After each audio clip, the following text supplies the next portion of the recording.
We're joining him now for his view from the vantage point of being a player in the property market, particularly the commercial market, with Paul Miliotis from Msquared Capital. Hi, Paul. Hello, Peter.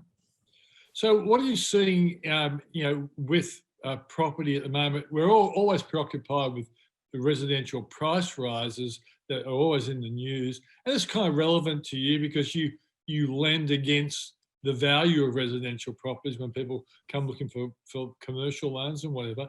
But what are you seeing? Look, on the ground, we're still seeing a huge demand, a borrower demand from borrowers that need credit.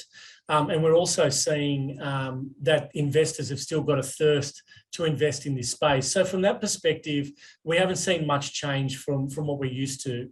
What we are seeing a change in is the fact that the government support's a little bit different from what it was in the first COVID, when the COVID outbreak happened. We don't think the strength is provided by the government where it needs to be. So we are seeing a few cracks. We're seeing cracks particularly in the commercial space, in that we believe, look, tenants aren't going to be paying their rents. Not all of them are going to be paying their rents. People are struggling on the ground. Landlords, will be struggling making their repayments with the tenants not paying the rent. So either one or two things are going to happen. You're going to have a flood of commercial property in the market, or you're going to see a high vacancy rate. And that's notwithstanding that the actual commercial values of property are still very, very high. They're still performing very well. So residential is performing well, commercial is still performing well, but we are quite cautious against commercial assets. So Paul, are you saying then that there could be, so let's take, for example, if you had a commercial building in a suburban shopping area and the actual function, the business there is not doing well because it's not a cafe, for example. Cafes are killing them in suburban areas. Yeah, it may well be a shop that has to be closed under lockdown rules. Are you saying that a shop like that, the landlord might say, I want to get out of this, and when he goes to sell, a buyer will say, hang on, this is affected by a temporary lockdown. When the lockdown's over, this is going to be a valuable property again. Is that the kind of thing that's... It is. I mean, I think there's going to be a short-term shock before that, in that the government shored up the tenancies, in that landlords weren't charging any rents. Yeah. Now we're not seeing that grace period happen. Some landlords are saying, well, you have to pay me 50% of your rent. Other ones are saying, regardless that you're closed, you still need to pay me rent. So the actual tenancies are going to struggle and may not come out of this lockdown. If that happens and the landlords are not receiving their rent, there might be a short-term change in what happens in the marketplace. So we're very cautious with looking at those type of opportunities, but there are also some really strong opportunities. As you mentioned, certain cafes in suburban areas, they might be in takeaway only mode, but they're still making good money. Like we had an opportunity, for argument's sake, there was a petrol station that we lent against. Now, typically petrol stations, there's a bit of risk around them, but the tenant was a Caltex petrol station with a Woolworths lease. So the reality is you're not guaranteed, but the risk of losing the rent for that particular landlord is low. The other thing with that particular opportunity was that, look, it was a service station in Strathfield. If the tenant left, our valuer said the actual property would be worth more. So for our investors, it was de-risked. We take a lot of effort in our business to actually analyse the tenancy risk. Yeah. So we're not saying we're not looking at commercial opportunities, but we have to be very, very wary of the type of opportunities that we are providing to our investors, regardless of where it is and what it is. What's happening? You indicated to me that US or overseas funds are starting to come in the market. Look, we're seeing a fundamental shift, we believe, in the commercial space in Australia. The banks, we find, they've got capital restraints. On the ground, we are seeing a huge skill shortage in the finance industry across the board. So we believe the banks are going to continue with what the low-hanging fruit is, which is residential home loans. It's standardised. A house is a house. Residential is much easier to standardise and scale. Where that leaves is a massive gap in the commercial funding space. So what we're seeing is, like in the US, for argument's sake, 70% of commercial mortgages are written by non-bank lenders. In Australia, only 8% is written by non-bank lenders. But the most important bit with why we're seeing people come here is the returns investors are making. So in the US, if you're investing in the private credit space, your investors are generally getting 3% net returns. In Australia, like our investors are getting returns of 6.75 net for property based in the eastern seaboard of Australia.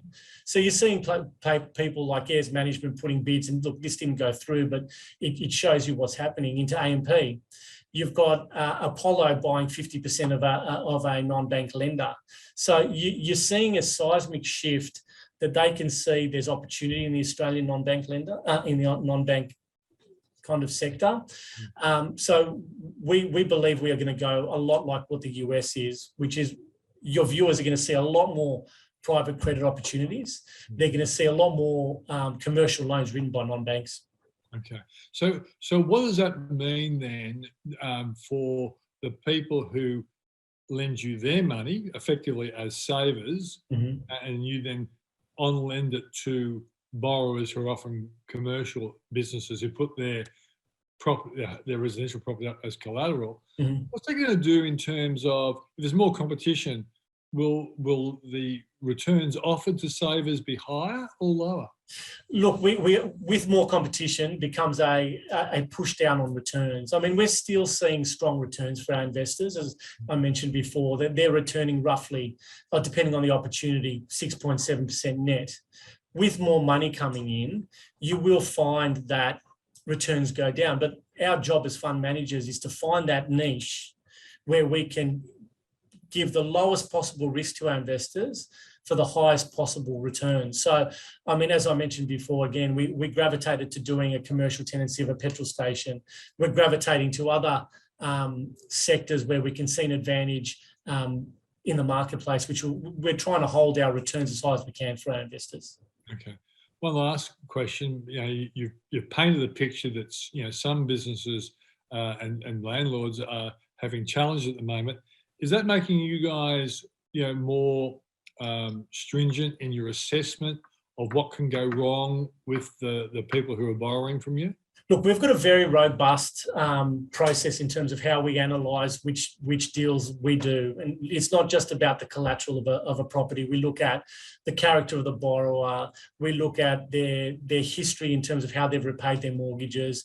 But collateral is a very important part. So what we're doing now is we've got a property team which analyses which sectors are the lower risk to lend to. So as we like the industrial sector, for argument's sake, so industrial property.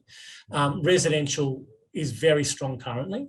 So we being a secured lender, we lend all across the eastern seaboard of Australia, but we pivoted at the first COVID outbreak to residential property because we do feel that is the most resilient, and it's proven to be very resilient in your Melbournes, in your Sydneys and in your Brisbanes. They've performed extremely well. So is our process changing? We are very cautious in certain sectors, property sectors, but you still need to tick a lot of boxes before you look at collateral to do a deal. Okay. Is there anything else you want to share with us from your insights from the sector?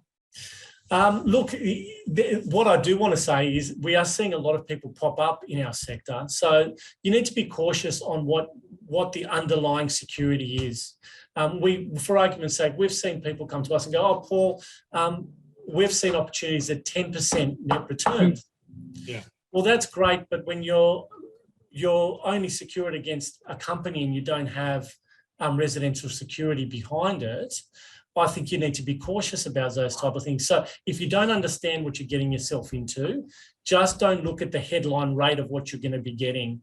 I think we're seeing a lot more in this marketplace where people really want to get a return on their monies. So they're looking at anything and everything. Alternative classes of investment are there for your viewers to have a look at. But err on the side of caution when you see higher returns.